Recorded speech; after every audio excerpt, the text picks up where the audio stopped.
शुरू पहले नमस्कार। दी सूरत डिस्ट्रिक्ट मुस्लिम एजुकेशन सोसाइटी द्वारा संचालित एंग्लो उर्दू हाईस्कूल सौदागरबाग सूरत विषय शिक्षक हूँ S.A. जादव समीर। ધોરણ 10 ના કાવ્ય 5 દીકરીના અભ્યાસક્રમમાં આપ સૌ વિદ્યાર્થીઓનું હાર્દિક સ્વાગત કરું છું। વિદ્યાર્થી મિત્રો, ગુજરાતી પુસ્તક તમે ઓપન કરશો। ધોરણ 10 ના ગુજરાતી વિદ્યાર્થીઓ તમને પુસ્તકો મળી ગયા છે। પાન નંબર 40 ઉપર કાવ્ય 5 દીકરી। સાહિત્ય પ્રકાર છે ગઝલ। દીકરી ઉપર બહુ ઓછી ગઝલ લખાઈ છે, તો આ કાવ્યનો પ્રકાર છે ગઝલ। આ ગઝલ પગરવ તળાવ સંગ્રહમાંથી લેવામાં આવ્યો છે। કવિનો પરિચય જોઈએ। અશોક પીતાંબર ચાવડા આ કાવ્યના કવિ છે। અશોક પીતાંબર ચાવડા, જેનું ઉપનામ છે બેલીલ। ઉપનામ એટલે તખલ્લુસ। કવિઓના ઉપનામ તખલ્લુસ હોય છે, તો યાદ રાખજો, ઉપનામ છે બેલીલ। કવિનો પરિચય જોઈએ તો જન્મ 23/8/1978 ના રોજ। એમનું વતન છે સૌરાષ્ટ્રના સુરેન્દ્રનગર જિલ્લાનું મંડાસર ગામ। સુરેન્દ્રનગર જિલ્લાના મંડાસર ગામ। હાલ તેઓ આયુર્વેદિક યુનિવર્સિટીમાં મદદનીશ રજિસ્ટ્રાર તરીકે કાર્યરત છે। આપણે આ ફોટો પણ અશોક ચાવડા બેલીનો જોઈ શક્યા છે। આગળ વધીએ। અશોક ચાવડા બેલીને સાહિત્ય સર્જન કર્યું છે, સાહિત્યની સેવા એમની રહી છે। એમને ગઝલ સંગ્રહ 2 આપ્યા છે, એક પગલા તળાવમાં અને બીજો પગલાવ તળાવમાં। 2 ગઝલ સંગ્રહ આપ્યા છે। એમને કવિતા સંગ્રહ એક એમને આપ્યો છે આપણને, દારકીથી સાવ છૂટા। ત્યારબાદ એમણે પુરસ્કાર પણ મળ્યા છે, સાહિત્ય અકાદમી દિલ્હીનો યુવા પુરસ્કાર અને બીજો ગુજરાત સાહિત્ય અકાદમીના યુવા ગૌરવ પુરસ્કાર। આ 2 મુખ્ય પુરસ્કારો મળ્યા છે। એ સિવાય અન્ય પુરસ્કાર પણ મળ્યા છે। આગળ જોઈએ, ગઝલના સ્વરૂપ વિશે વાત કરીએ મિત્રો, તો ગઝલ મૂળ તો અરબી સ્ત્રીલિંગ શબ્દ છે। અરબી અને ફારસીમાં ગઝલો લખાય છે। ભારતમાં મુસ્લિમો આવ્યા, સાથે સાથે એનું સાહિત્ય પણ લાવ્યા, અને આ ગઝલની શેરો શાયરીની વાત કરીએ તો ભારતમાં મુગલકાળ દરમિયાન લશ્કરની છાવણીમાં શેરો શાયરી કરતા કરતા ઉર્દૂનો જન્મ ભારતમાં થયો, અને ઉર્દૂના સૌ પ્રથમ ગઝલ કવિ હતા વલી લખનવી। અરબી ફારસીમાં ગઝલ લખાતા પછી આપણા ગુજરાતી કવિઓ પણ ગુજરાતી કવિતાઓમાં ગઝલ લખતા થયા। મિત્રો, ગઝલમાં ફિરાક ગુરખપુરી એમ કહે છે કે ગઝલનો અર્થ તીર ફૂંપેલા હરણની ચીસ જેવો થાય છે, પણ વિદ્વાનોના મત મતાંતર છે। સામાન્ય રીતે ગઝલ એટલે પ્રેમની અભિવ્યક્તિ, પ્રિયતમા સાથેની વાત, જેમાં પ્રેમની વાત હોય, અને ગઝલના 3 પ એનો વિષય માધ્યમ રહ્યા છે। એક પ એટલે પ્રભુ સાથેની વાત, બીજો પ એટલે પ્રકૃતિ સાથેની વાત એમાં હોય, અને ત્રીજો પ એટલે પ્રિયતમાની સાથે વાત। ગુજરાતી ગઝલોમાં ચીનુ મોનીથી માંડીને જલન માત્રે, શૂન્ય પાલનપુરી, અમૃત ઘાયલ, મરીદ સાહેબ, સુરતનાથ ગણી દહીંવાલા, રઈશ મન્યાર અને બિલકુલ યુવા કવિયત્રી એસા દાદા સુધી ઘણી બધી ગઝલો લખાઈ છે। પરંતુ ગુજરાતી ગઝલોમાં શિષ્ટ ગઝલ કહી શકાય ગુજરાતીની પ્રથમ શિષ્ટ ગઝલ આપણને બાલાશંકર કંઠારિયા કલાંતે આપી છે। ગુજારે શીરે તારે આપણે અહીંયા ગઝલમાં જોઈએ છે મિત્રો કે બે કાવ્ય પંક્તિને શેર કહેવાય છે. એક શેરમાં બે કાવ્ય પંક્તિ આવે અને અહીંયા જોઈ રહ્યા છે મિત્રો રદીફ કોને કહેવાય ને કાફિયા કોને કહેવાય. તો શેરમાં અંત્ય જે શબ્દ આવે છે જેને ગુજરાતીમાં અંત્યાનુપ્રાસ કહે છે એને રદીફ કહેવાય છે. બરાબર મિત્રો, ધ્યાનથી અંડરલાઈન કરજો. ગઝલમાં શેરમાં પ્રથમ શેરમાં અંતિમ શબ્દ એને રદીફ કહેવાય છે અને રદીફની આગળનો શબ્દ કાફિયા કહેવાય છે. તો અહીંયા આ ગઝલમાં દીકરી દીકરી દીકરી એ બધા રદીફ છે અને ઝલકમાં, તિલકમાં, ખડકમાં, ફડકમાં, ફલકમાં, પલકમાં એ શબ્દો કાફિયા છે મિત્રો. હવે આપણે ગઝલ નું ગાન કરીશું. તમે ગુજરાતી પાઠ્યપુસ્તક ખોલ્યું છે તો મિત્રો ગઝલને ગાઈ શકાય. એનો આવો રાગ છે, આવી રીતે ગાઈ શકાય છે. સ્વર્ગની એક એક દેવીની ઝલકમાં દીકરી જે સુખદ ચંદન કુમકુમના તિલકમાં દીકરી સ્નેહનું ઝરણું ફૂટે એનું જ આ પરિણામ છે.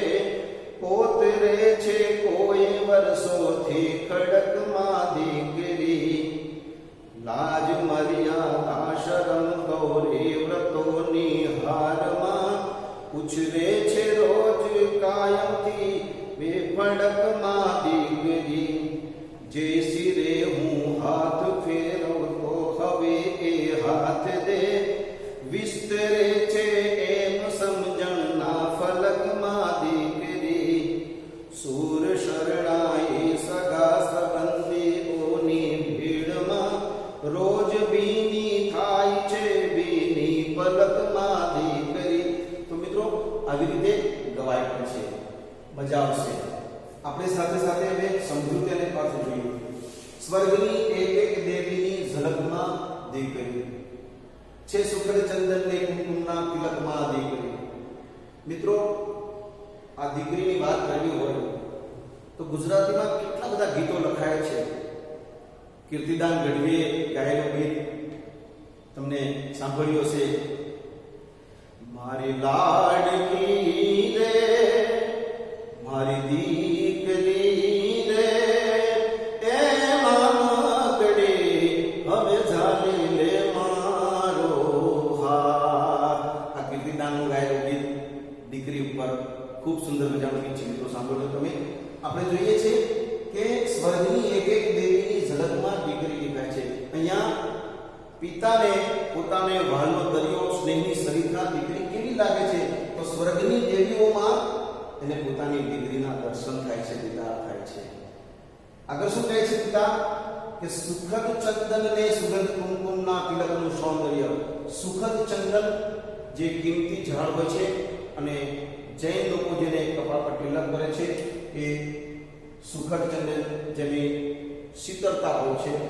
કુમકુમના તિલકનું સૌંદર્ય. તિલક એટલે કપાળમાં લગાવાતું ટીલું. તો કવિને પોતાની દીકરી સુખદ ચંદનની સુગંધમાં અને કુમકુમના તિલકના સૌંદર્યમાં દેખાય છે. નેક્સ્ટ આગળ જોઈએ મિત્રો. સ્નેહનું ઝરણું ફૂટે એનું જ આ પરિણામ છે. સ્નેહનું ઝરણું ફૂટે છે. આ દીકરીને સ્નેહનું ઝરણું કીધું છે. સ્નેહનું ઝરણું કોને કીધું છે? દીકરીને. તો આ ઝરણું ફૂટે એનું આ જ પરિણામ છે, આ ફળ છે. મિત્રો ઝરણાને કોઈ પ્રશ્ન કર્યો કે તારો મોટો દરિયો નથી થવો? તો નાનકડા ઝરણાએ જવાબ દીધો કે મારે મોટો દરિયો થઈ ખારા નથી બનવું, મારે નાનકડો ઝરણું જે કોઈ મીઠું પાણી કોઈ તરસ્યાની તરસ છીપાવે એ ઝરણું હું બનું છું. તો દીકરીને ઝરણા સાથે સરખાવી છે કે જે પહાડોમાંથી પથ્થરોમાંથી અનેક મુસીબતો વેઠીને એ ધીમે ધીમે ધીમે આગળ વધતો રહે છે. એનું પરિણામ છે જાણે કોઈ વર્ષોથી ખડકમાંથી દીકરીનું શિલ્પ કોતરે છે.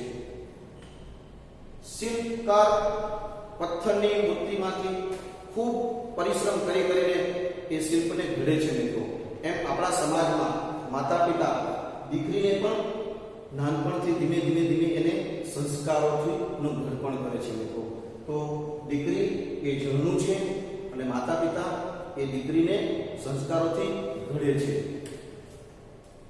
આગળ જોઈએ મિત્રો તો લાજ મર્યાદા શરમ ગૌરી વ્રતોની હારમાં ઉછરે છે રોજ કાયમથી ફડકમાં દીકરી. લાજ મર્યાદા શરમ મિત્રો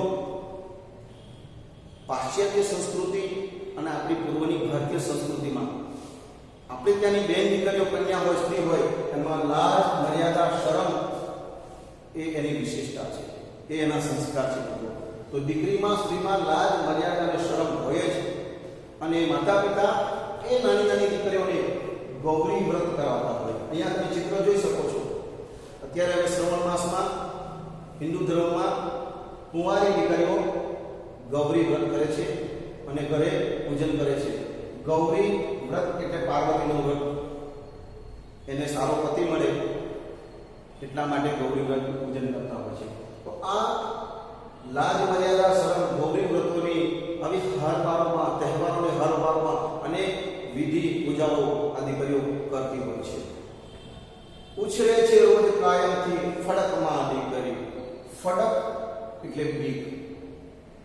દીકરી હંમેશા એક ફડકમાં એક બીકમાં ઉછરે છે, કારણ કે આખરે દીકરી છે. જો કે અત્યારની 21મી સદીની દીકરીઓ એ હવે કોઈ અબરા નથી રહી, હવે સબળા બની છે. છતાં પણ એ સ્ત્રી એ દીકરી એ નાની હોય ત્યારે એક ભયમાં ઉછળતી રહે છે. આગળ જોઈએ જે સિરે હું હાથ ફેરવતો હવે એ હાથ લે. કવિ બેલી બહુ સરસ વાત કરે છે. કવિ પોતાની ગઝલમાં આ દુનિયાના તમામ પિતા તરફથી બાપ તરફથી બોલે છે કે જે દીકરીને હું માથા પર હાથ ફેરવતો હોય, લાડ લડાવતો હોય. મિત્રો ઘરમાં દીકરો ને દીકરી હોય પણ દીકરી સાથે વધારે એટ્રેક્શન જો કોઈની સાથે હોય તો પિતા સાથે છે. બાપને દીકરી બહુ વળે હોય. એમ કહેવાય કે દીકરી બાપનો એક્સરે છે અને એને લાડ લડાવતો હોય. હવે એ હાથ લે. એ દીકરી મોટી થાય ને તેમ તેમ એ સમજદાર થઈ જાય. એ દીકરી મોટી થાય પરિણય સાસરે જાય છતાંય હંમેશા એ બાપની ફિકર કરે. અને આપણા સમાજમાં ઘણીવાર જોઈએ છે, પેપરમાં વાંચે છે કે સગા દીકરા મા બાપને તરછોડે છે ત્યારે દીકરી પોતાના મા બાપને સાચવે છે, પાળે છે. તો મિત્રો એ હાથ લે એ દીકરી એટલી બધી સમજદાર થઈ ગઈ કે હવે એ પિતાને સહારો આપે છે, મદદરૂપ થાય છે. વિસ્તરે છે એમ સમજણના ફલકમાં દીકરી. દીકરીની સમજણ આસમાન જેવી વિશાળ આકાશમાં છે. દીકરો અને દીકરી આ બેમાં ભલે દીકરી નાની હોય છતાં પણ દીકરી એ સમજદાર હોય છે. પિતા અહીંયા કન્યા વિદાયના પ્રસંગે પોતાના કાળજાના કટકાને વિદાયના પ્રસંગે આશીર્વાદ આપે છે, પણ બાપ અહીં ખોલીને રડી શકતો નથી કે આશીર્વાદ આપે છે એ દીકરી મોટી થઈને મા બાપનો સહારો પણ બને છે.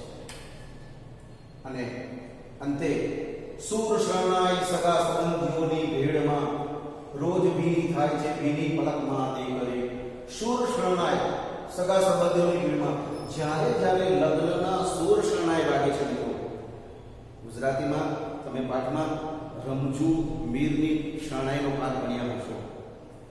લગ્ન પ્રસંગમાં શરણાઈના સૂર સંભળાય છે અને જ્યારે સગા સંબંધીઓની ભીડ હોય છે ત્યારે પણ એમ કહે છે કવિને પિતાને ભીડમાં દીકરીની યાદ આવે છે.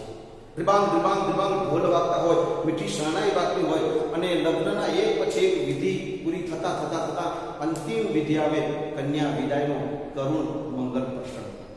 અને ત્યારે એ ઢોલ મંડે ઢૂસકે રડવા, શરણાઈના ગળે ધૂમો બાજે, કારણ કે 17-18 વર્ષની જે દીકરીને ખૂબ ઉછેરીને મોટી કરી છે એ દીકરીને પારકે સાસરે અજાણા ટાપુમાં એ વળાવવાનો પ્રસંગ બાપ માટે બહુ જ વસમો હોય છે. અને દીકરી વિદાય થયા પછી પણ જ્યારે પિતા શરણાઈના સૂર સાંભળે છે, સગા સંબંધોની ભીડમાં પણ એ પિતાની આંખો ભીની થાય છે. શરણાઈના સૂર સાંભળતા પિતાને પોતાની વાલી દીકરી યાદ આવે છે. એ ભીની પલકમાં દીકરી યાદ આવી જાય છે. મિત્રો, આપણે લગ્ન ગીતોમાં કન્યા વિદાયના પ્રસંગમાં એક ગીત આપણે કાયમ માટે સાંભળીએ છીએ. બાબુલ કી દુઆએ લેતી જા જા તુજકો સુખે સંસાર મિલે. અને ગુજરાતી સમાજમાં કન્યા વિદાય એક કાયમને માટે ગવાય છે. કવિ દાદનું બહુ સરસ મજાનું કન્યા વિદાયનું ગીત.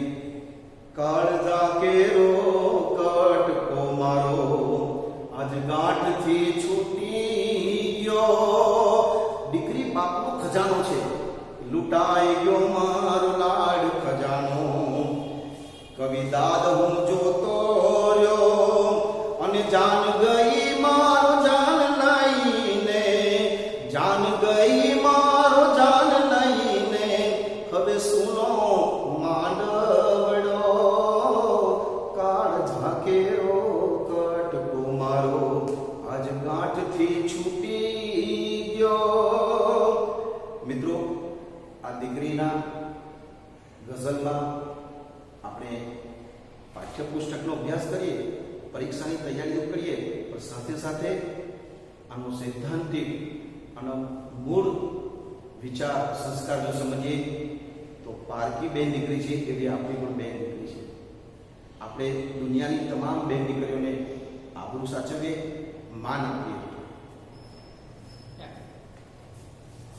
વ્યાકરણમાં જોઈએ મિત્રો, શબ્દાર્થ સ્વર્ગ એટલે દેવોનો લોક, ઝલક એટલે શોભા તેજસ્વીતા, સુખચંદન એટલે ચંદનના ઝાડનું સુગંધી લાકડું, તિલક એટલે કપાળમાં થતું ટીલું, કોતરવું એટલે નકશીકામ, ખડક એટલે ધારદાર ભેખડ, ગૌરી વ્રત એટલે ગૌરી પાર્વતી પૂજાનો વ્રત, ફડક એટલે ચિંતા, ફલક એટલે આસમાનનો વિસ્તાર અને પલક એટલે આંખનો પલકારો. આ થયા શબ્દાર્થ. મિત્રો, તમારી નોટમાં પણ આ નોંધી લેજો. વિરુદ્ધાર્થી શબ્દ જોઈએ તો શરમનો વિરોધી થાય છે બેશરમ. આ બે આગળ પૂર્વ પ્રત્યય લાગ્યો એટલે બેશરમ છે. સમજ અણસમજ, અણ પૂર્વ પ્રત્યય લાગ્યો એટલે સમજનો અણસમજ થઈ ગયું. ભીનું વિરોધી સૂકું, સ્વરનું નર. અને રૂઢિપ્રયોગ માથે હાથ ફેરવવો એટલે આશીષ આપવા કે કાળજી લેવી, હાથ દેવો, સહારો આપવો કે હૂંફ આપવી. મિત્રો, તમને મારો વિડીયો ગમ્યો હશે. ફરીવાર ઘરકામ નોટમાં ગૃહ કાર્ય કરીને સેન્ડ કરજો, મોકલજો. ફરીવાર ઓલ ધ બેસ્ટ, શુભેચ્છાઓ. છેલ્લું કાપી નાખીશું. કેટલી મિનિટ છે?